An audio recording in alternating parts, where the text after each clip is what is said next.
Benvenuti su Culture and Education. Oggi vi portiamo in un luogo dove il tempo sembra essersi fermato, sospeso tra le acque profonde del lago di Como e il silenzio delle montagne. Incastonata sulla punta di una piccola penisola, sorge una sentinella di pietra e spiritualità, l'abbazia di Piona. Un gioiello del romanico lombardo che racchiude secoli di storia, arte e segreti monastici.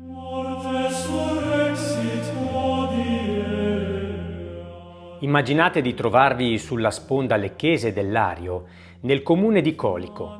Qui la penisola di Olgiasca si protende nel lago formando un'insenatura naturale di rara bellezza.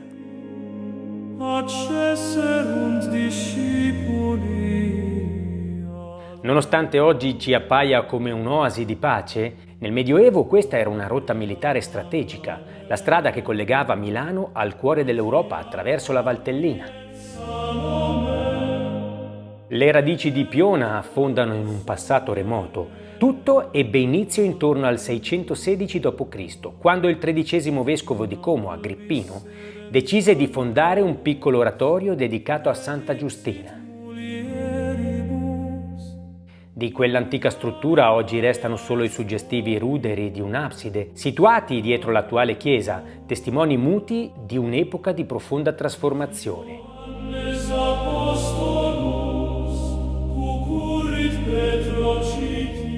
Il cuore del complesso che visitiamo oggi è la chiesa di San Nicola.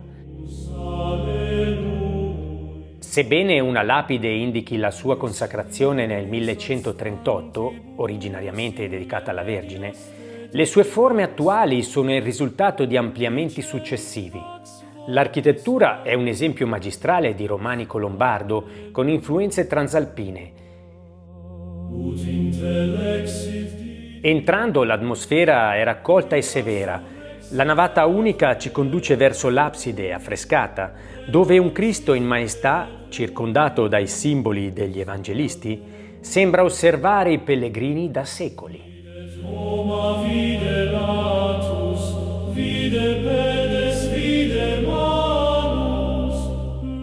Non dimenticate di abbassare lo sguardo.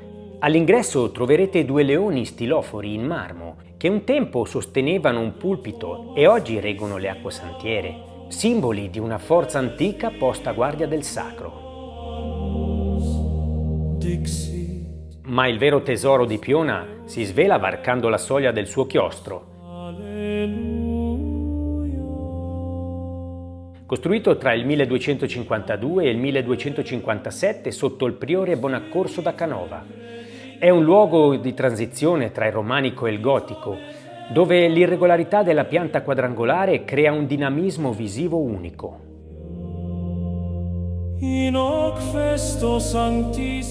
Passeggiando sotto i suoi portici, soffermatevi sui capitelli. Ognuno è diverso dall'altro, decorati con motivi vegetali, figure allegoriche tipiche della riforma cluniacense.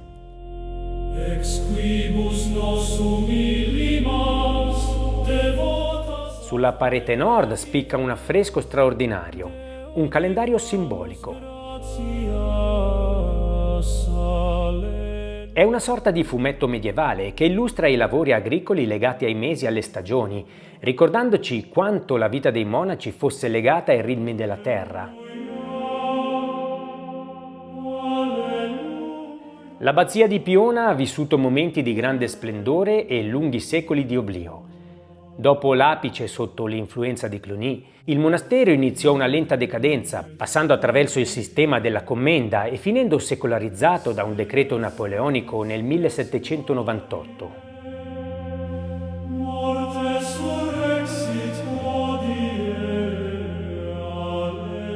Per oltre un secolo fu trasformata in un'azienda agricola privata. Solo nel 1938, grazie alla generosità della famiglia Rocca, l'abbazia è tornata a vivere.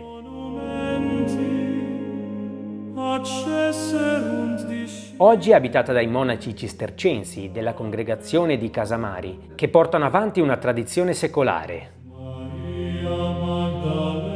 Oltre alla preghiera, i monaci sono celebri per la produzione di elisire e liquori d'erbe, come le potentissime gocce imperiali o l'amaro San Bernardo, che potete ancora acquistare nel loro piccolo negozio.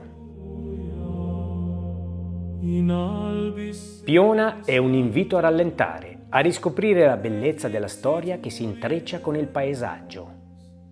In Galilea est Dominus, alleluia. Et Ioannes Apostolus.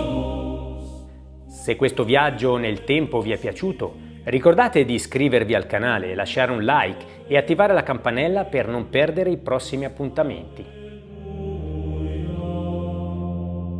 Discipulis ad stanti. Grazie per aver scelto Culture and Education.